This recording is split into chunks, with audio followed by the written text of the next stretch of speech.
నాగేశ్వర్ గారు, supreme court section 497 రద్దు చేసిన తర్వాత పరిస్థితులు ఎలా ఉన్నాయంటారు? ఇది చాలా మంది అడ్వాంటేజ్గా తీసుకుంటున్నారు అనుకోవాలా, డిసడ్వాంటేజ్ అనుకోవాలా, లేకపోతే అక్రమ సంబంధాలన్నీ సక్రమమే అని చెప్పేసి ఒక స్టేట్మెంట్ పాస్ చేసినట్ట?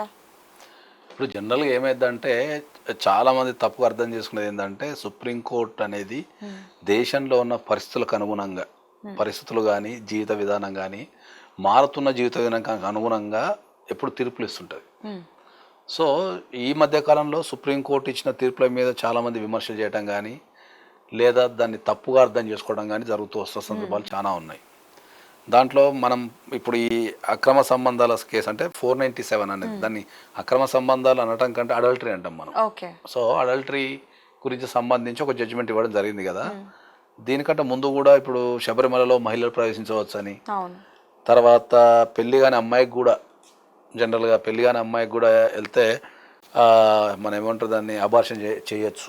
ఇంతకుముందు పెళ్లి కాని అమ్మాయి హాస్పిటల్కి వెళ్తే అబార్షన్ చేయకపోతుండే, కంపల్సరీ రీసెంట్గా వచ్చింది. ఆ అబ్బాయి తల్లిదండ్రుల సంతకం కానీ లేదా హస్బెండ్ సంతకం కానీ ఉంటేనే అబార్షన్ చేస్తుండే. ఇప్పుడు ఏ అమ్మాయి ఈ అబార్షన్ కోసం వెళ్ళినా ఎవరి సంతకం అవసరం లేదు, వాలంటీర్గా చేయాల్సిందే, అమ్మాయి కన్సెంట్తో చేయాల్సిందే. సో వీటి మీద కూడా అంటే సమాజం ఎటుపోతున్నది అనే దాని మీద వీళ్ళందరూ రకరకాల మాట్లాడడం జరుగుతుంటుంది. సో ఈ 497 గురించి మనం ప్రత్యేకంగా మాట్లాడేటప్పుడు ఏమైందంటే ఇది జనరల్ పబ్లిక్కి ఈ 497 అనేది జనరల్ పబ్లిక్కి ఈ తీర్పు అనేది వాళ్ళకి సరిగ్గా అర్థం కాక దీన్ని ఎప్పుడు నెగిటివ్ కోణంలో చూస్తారు.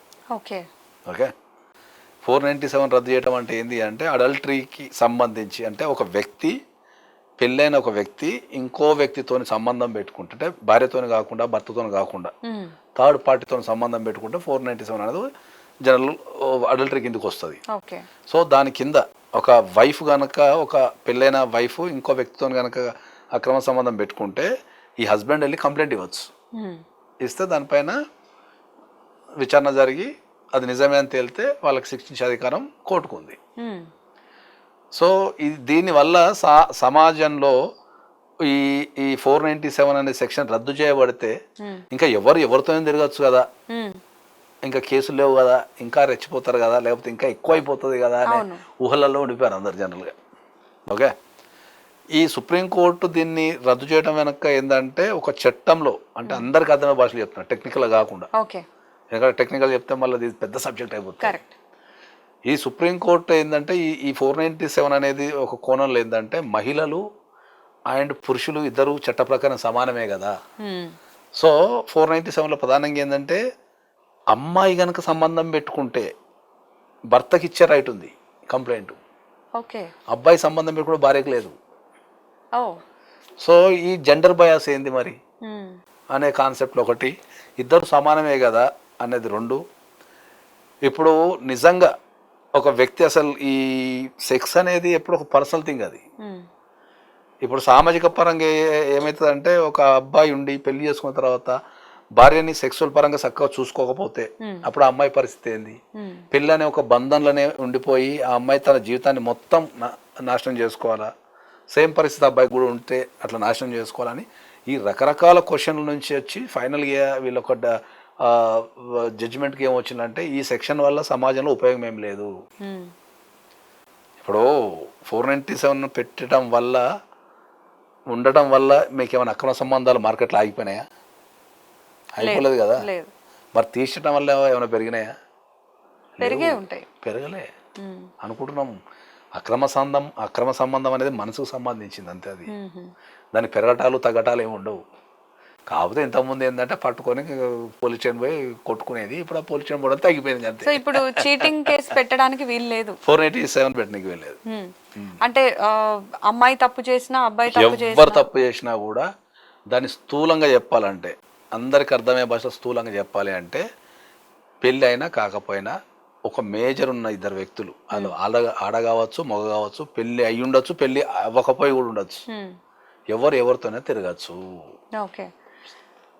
ఒకవేళ వాళ్ళిద్దరి మధ్య అన్ని బాగానే ఉన్నాయి, పెళ్ళైన వాళ్ళదే తీసుకుందాం, వాళ్ళిద్దరి మధ్య అన్ని సంబంధాలు బాగానే ఉన్నాయి, వాళ్ళకి ఎటువంటి ఫిజికల్గా కానీ మెంటల్ కానీ ఎలాంటి ప్రాబ్లమ్స్ లేవు అనుకుందాం. సో అలాంటి వాళ్ళు సంబంధం పెట్టుకున్న ఈ సెక్షన్ వల్ల వర్తించదు. వాళ్ళు ఓన్లీ ఇప్పుడు ఒక భార్యాభర్తల మధ్యలో ఇలాంటి ఇష్యూ వచ్చినప్పుడు వాళ్ళు క్రిమినల్ కేసు పెట్టడానికి లేదు, ఓకే పోలీస్ స్టేషన్ వెళ్ళడానికి లేదు. వాళ్ళకున్న రైట్ ఏంది అంటే వాళ్ళు సివిల్ కోర్టుకి వెళ్ళి ఈ వ్యక్తి నేను ఉండగా కూడా వేరే వ్యక్తితో సంబంధం పెట్టుకున్నారు కాబట్టి నాకు డైవర్స్ ఇచ్చేసేయండి అని అడిగే అధికారం ఉంటుంది. ఓకే, అంటే విడిపోవడానికి ఆస్కారం ఉంది. విడిపోవడానికి ఆస్కారం ఉంది, కానీ క్రిమినల్ చర్యలు తీసుకొని వాళ్ళు జైలుకి పంపించే అధికారం లేదు. ఓకే, దాన్ని అడ్డం పెట్టుకొని మీరు కోర్టుకి వెళ్ళి ఫైల్ చేసుకోవచ్చు. అడల్టరీ కింద ఈ వ్యక్తి నన్ను నమ్మలేదు, లేకపోతే నేను ఉండగా కూడా నేను ఇంత సేవ చేయంగా కూడా ఇంత మంచి చూసుకుని కూడా వేరే వ్యక్తితో తిరుగుతున్నారు కాబట్టి ఈ వ్యక్తితో నాకు సంబంధం లేదు, నాకు డైవర్స్ ఇచ్చేసేయండి, నాకు కాంపెన్సేషన్ ఇవ్వండి, నన్ను మానసికంగా బాధ పెట్టినందుకు కానీ ఇంకా ఏ రకమైన కాంపెన్సేషన్ అడిగే ఓకే. సంబంధం పెట్టుకోవడం వల్ల తప్పైతే లేదు ఈ సెక్షన్ ప్రకారం అని చెప్తున్నారు, అది బాగానే ఉంది. మరి ఏదైనా ఇంట్లో ఇవ్వాల్సిన ఫైనాన్షియల్ థింగ్స్ కానీ అవి ఇవ్వకుండా అటువైపే వెళ్ళడం కానీ ఇలాంటివన్నీ చేసినప్పుడు అలాంటివన్నీ చేసినప్పుడు మనకు దాంట్లో కంపల్సరీ చట్టంలో ప్రొవిజన్ ఉంది కదా, మెయింటెనెన్స్ వేసుకునే ప్రొవిజన్ ఉంది. రైట్ టు రెసిడెన్స్ అంటే ఆ ఇంట్లో నివసించే అధికారం, భర్త ఎక్కడుంటే అక్కడ నివసించే అధికారం ఉంది. తర్వాత భర్త చూడకపోతే వాళ్ళ లైఫ్ స్టైల్ తగ్గంత మెయింటెనెన్స్ కంపల్సరీ భర్త ప్రొవైడ్ చేయాలని వేసుకునే అధికారం ఉంది. డెఫినెట్లీ కోర్టు ఇప్పించేస్తుంది, మెయింటెనెన్స్ ఇప్పిస్తుంది, నష్టపరిహారం ఇప్పిస్తుంది, కాంపన్సేషన్ కూడా ఇప్పిస్తుంది. మీరేమన్నా లాస్ ఆఫ్ పే ఉంటే అది కూడా ఇప్పిస్తుంది. ఓకే, డివిసి కింద, డొమెస్టిక్ వైలెన్స్ కింద మీరు ఆ వ్యక్తి చేసిన చర్యల వల్ల మీరు జాబ్ కోల్పోయి మానసికంగా కుంగిపోయి మీరు వర్క్ చేస్తున్నారు, ఆ వ్యక్తి చర్య వల్ల మీరు మానసికంగా స్ట్రాంగ్ లేక వర్క్ బంద్ చేశారనుకో ఆ కాంపన్సేషన్ కూడా ఇవ్వాల్సి వస్తుంది. ఓకే, సో ప్రొవిజన్స్ చాలానే ఉన్నాయి. సో ఇదేమి ఈజీగా సంబంధాలు పెట్టేసుకోవడం అని కాదు, కానీ దానికి సంబంధించి కూడా కొన్ని రూల్స్ అండ్ రెగ్యులేషన్స్ ఉన్నాయి. ఓన్లీ క్రిమినల్ యాక్టివిటీస్లో మాత్రమే వీళ్ళని తీసుకెళ్ళడానికి లేదు, మిగతా సివిల్ రైట్స్ అన్ని సేమ్ ఉన్నాయి. ఓన్లీ ఏంటంటే క్రిమినల్కి వెళ్ళిపోయి పొల్యూషన్లో కేసులు పెట్టి ఇంతకుముందు ఆ ప్రాసిక్యూషన్ ఎదుర్కొనే తప్పించేసారు. సివిల్ రైట్స్ ఆల్ అట్నే ఉన్నాయి. సివిల్ రైట్స్ కింద వెళ్ళొచ్చు, మీరు ఇంతకుముందు చెప్పిన ప్రొవిజన్స్ ప్రకారం మెయింటెనెన్స్ వేసుకోవచ్చు, compensation, right to residence, loss of pay, stridhan, whatever, ఒకవేళ ఆడోల్ సైడ్ నుంచి ఏదైనా తీసుకోవచ్చు. ఓకే, సో ఈ అక్రమ సంబంధం వల్ల వేరే వ్యక్తితో సంబంధం పెట్టుకుంటే వాళ్ళకి గనక పిల్లలు పుట్టారనుకోండి, సో అప్పుడు దీనికి ఎలాంటి చట్టపరమైనటువంటి పిల్లల విషయానికి వచ్చినప్పుడు ఏంటంటే irrespective of all the situations, పిల్లల విషయాలకు వస్తే they have every right as a legal children. ఇప్పుడు అందరికి అర్థమయ్యే భాషలో చెప్పాలి ఏంటంటే మనం పెళ్లి చేసుకున్నాము, భార్యతో పిల్లల్ని కన్నప్పుడు వాళ్ళకి ఎంత రైట్స్ ఉంటుందో ఎవరితో అక్రమ సంబంధం పెట్టుకుని పిల్లలకు కూడా అంత రైట్స్ ఉంటాయి, ఈక్వల్. పిల్లల విషయంలో ఎలాంటి వివక్షత కానీ ఇతర ఏం లేదు, పిల్లలకైతే ఎటువంటి అన్యాయం జరగదు. అది ఎంతమందితో అక్రమ సంబంధం పెట్టుకుని ఎంతమంది కానీ అందరికి ఈక్వల్ రైట్సే, ఫాదర్ మీద కానీ అసెట్స్ మీద కానీ రైట్స్ మీద కానీ same equal rights. So legal parents కింద ఉంటారు, లీగల్ చిల్డ్రన్ కింద ఉండిపోతారు, లీగల్ చిల్డ్రన్స్ కి ఆ పేరెంట్స్ ఉండిపోతారు. సెకండ్ మ్యారేజ్ ఇస్ ఇన్వాలిడ్, కానీ సెకండ్ మ్యారేజ్ పుట్టిన పిల్లలతో same as a first marriage wife. First marriage wife కి ఎన్ని రైట్స్ ఉంటాయి వీళ్ళకి కూడా అంత రైట్స్ ఉంటాయి. రైట్స్ లో జెండర్ బేస్ కానీ రైట్స్ బేస్ కానీ ఏమి ఉండదు, కాబట్టి డెఫినెట్లీ పిల్లలకి సేమ్ వాల్యూ ఉంటుంది.